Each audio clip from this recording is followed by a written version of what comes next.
Pocos personajes en las Escrituras provocan tanta reflexión, controversia y conexión con la historia como Ismael, el hijo mayor de Abraham. A menudo puesto a la sombra de Isaac, el hijo de la promesa, Ismael suele ser visto como un personaje secundario en una historia donde el foco está en el pacto entre Dios e Israel. Sin embargo, esta visión limitada ignora la profundidad espiritual, histórica y teológica que rodea su vida. El recorrido de Ismael es, en realidad, un testimonio viviente de que la mano de Dios puede extenderse más allá de las fronteras convencionales, y que su gracia es capaz de alcanzar incluso a quienes parecen estar fuera del camino original de la promesa. La historia de Ismael comienza en un escenario de imposibilidad. Dios le hace una promesa a Abraham: sería padre de una gran nación, aun siendo anciano y teniendo por esposa a una mujer estéril, Sara. Esta promesa se convierte en el fundamento de la fe de Abraham, un punto de inflexión espiritual que lo lleva a creer en lo imposible. Sin embargo, los años pasan, la promesa no se cumple de inmediato y la paciencia de Sara se agota. Movida por la frustración y por las normas culturales de su época, ella propone una solución alternativa: que Abraham tenga un hijo con su sierva egipcia, Agar. Esta práctica era común en las sociedades antiguas, donde la fertilidad era símbolo de honra y continuidad familiar. Pero lo que parecía una solución lógica ante los ojos humanos, se convierte en una fuente de tensión emocional y conflicto espiritual. Si este tipo de contenido te ayuda a profundizar en tu comprensión de las Escrituras, aprovecha este momento para suscribirte al canal. Aquí, exploramos la Biblia con profundidad, reverencia histórica y revelación espiritual, ayudándote a crecer en fe y conocimiento sólido. Después de concebir, Agar comienza a mirar con desprecio a su señora. Sara, por su parte, responde con severidad, creando un ambiente insoportable para la sierva. Agar huye al desierto, y allí, en un lugar de soledad y abandono, sucede algo extraordinario. El ángel del Señor la encuentra junto a una fuente de agua. Le ordena que regrese y se someta a la autoridad de Sara, pero antes le entrega una promesa celestial: el niño que lleva en su vientre se llamará Ismael, que significa Dios escucha. Es la primera vez en las Escrituras que un ángel anuncia el nombre de un niño antes de su nacimiento. Además, declara que el niño vivirá como un asno salvaje, una imagen que, lejos de ser despectiva, transmite autonomía, fuerza y una naturaleza indomable, reflejando el espíritu de sus descendientes. Ismael nace y crece bajo el techo de Abraham. A los 13 años, es circuncidado, participando activamente en el rito que simboliza la alianza entre Dios y Abraham. Hasta ese momento, Ismael es el único heredero de sangre, el hijo legítimo dentro de lo que parecía ser el cumplimiento práctico de la promesa. Pero, en un giro sorprendente, Sara finalmente concibe y da a luz a Isaac. Este nacimiento cambia radicalmente la dinámica familiar. En una celebración, Sara ve a Ismael interactuando con Isaac. La narrativa bíblica sugiere que se burlaba, aunque algunos estudiosos indican que tal vez era solo un juego infantil. De cualquier forma, Sara se siente amenazada y exige la expulsión de Agar y su hijo. Abraham se siente profundamente angustiado, pero Dios lo tranquiliza, diciéndole que escuche la voz de Sara. Dios reafirma que la promesa se cumplirá a través de Isaac, pero también garantiza que de Ismael surgirá una gran nación. Este punto es esencial para comprender el relato. Aunque Ismael no sea el heredero del pacto, no es abandonado. Dios permanece fiel a la palabra que dio a Agar en el desierto, y continúa cuidando de él, incluso fuera del contexto de la alianza original. Agar e Ismael parten al desierto con un odre de agua, pero en determinado momento, los recursos se agotan. Agar, incapaz de ver morir a su hijo de sed, lo coloca bajo un arbusto y se aleja. En ese momento de desesperación y aparente final, Dios interviene una vez más. Escucha el llanto del niño, habla con Agar y le muestra un pozo. Allí, Ismael es salvado, no solo físicamente, sino también espiritualmente reafirmado como alguien valioso ante Dios. Crece en el desierto de Parán, se convierte en un hábil arquero y establece raíces en una tierra dura, pero llena de significado. La relación de Ismael con su familia no se rompe por completo. En Génesis 25:9 leemos que él e Isaac sepultan juntos a su padre Abraham, una señal de posible reconciliación o al menos de respeto mutuo. Ismael tiene 12 hijos, lo que simboliza a las 12 tribus de Israel. Sus descendientes forman clanes poderosos, extendiéndose desde Javilá hasta Sur, en la región oriental de Egipto.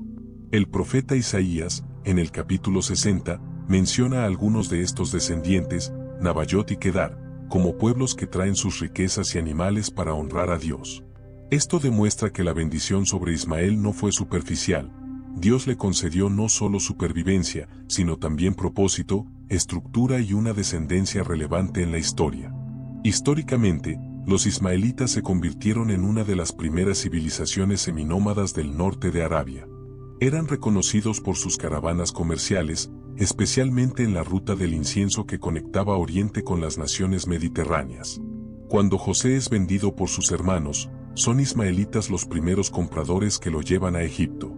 En otros momentos bíblicos, el nombre madianita también aparece como sinónimo de ismaelita, ya que ambas líneas descienden de Abraham, una por Agar, otra por Ketura.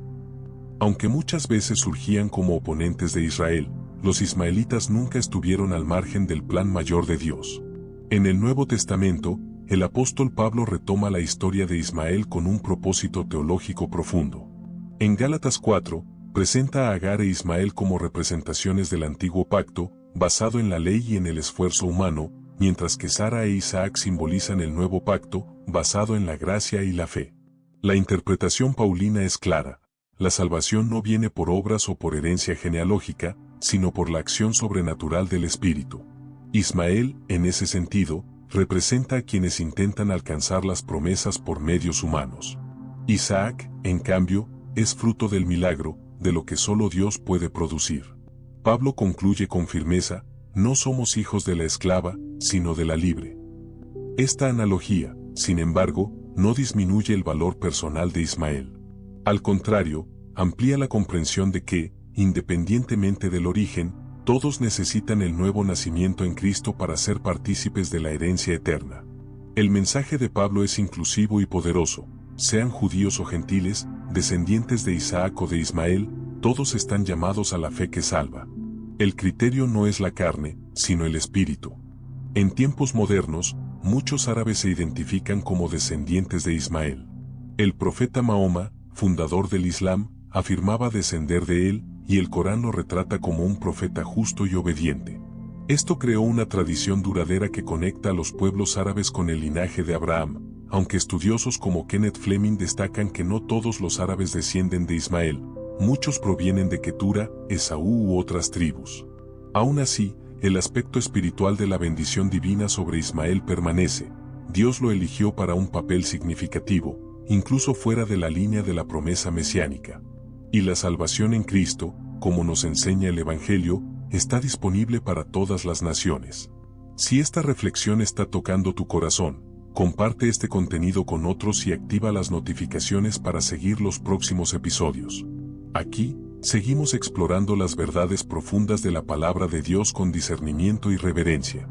La vida de Ismael también arroja luz sobre la dignidad de los rechazados. Fue apartado de su familia, pero acogido por Dios.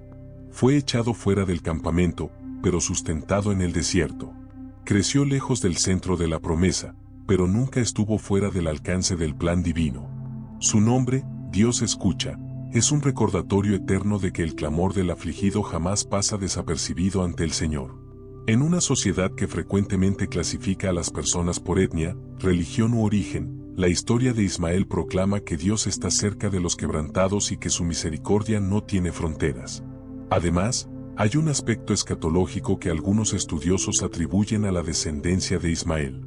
Ciertas profecías sobre los pueblos vecinos de Israel, según interpretaciones conservadoras, podrían referirse a los clanes árabes modernos. Aunque tales conexiones deben ser vistas con cautela y sin dogmatismo, revelan que el conflicto entre el hijo de la carne y el hijo del espíritu aún se refleja simbólicamente en muchos escenarios contemporáneos, no como una disputa biológica, sino como una batalla espiritual entre la autosuficiencia humana y la dependencia de la gracia. Ismael, en ese sentido, es un reflejo de la humanidad. Nace del esfuerzo humano, es apartado del centro de la promesa, pero sigue siendo escuchado por Dios. Representa al hombre natural, que camina por sí mismo, guiado por la fuerza y la supervivencia. Isaac, en cambio, simboliza lo imposible hecho realidad, la vida que brota de la intervención divina. Ambos son hijos de Abraham, pero solo uno representa la promesa espiritual. La buena noticia es que, por medio de Cristo, esa promesa está al alcance de todos los que creen, sin importar su origen. Que esta historia te inspire a reconocer que no hay nadie fuera del alcance de la gracia. Si Dios escuchó a Ismael en el desierto, también te escucha a ti. Abre tu corazón a esta verdad eterna, porque en Cristo, todos tienen un lugar en el plan de salvación.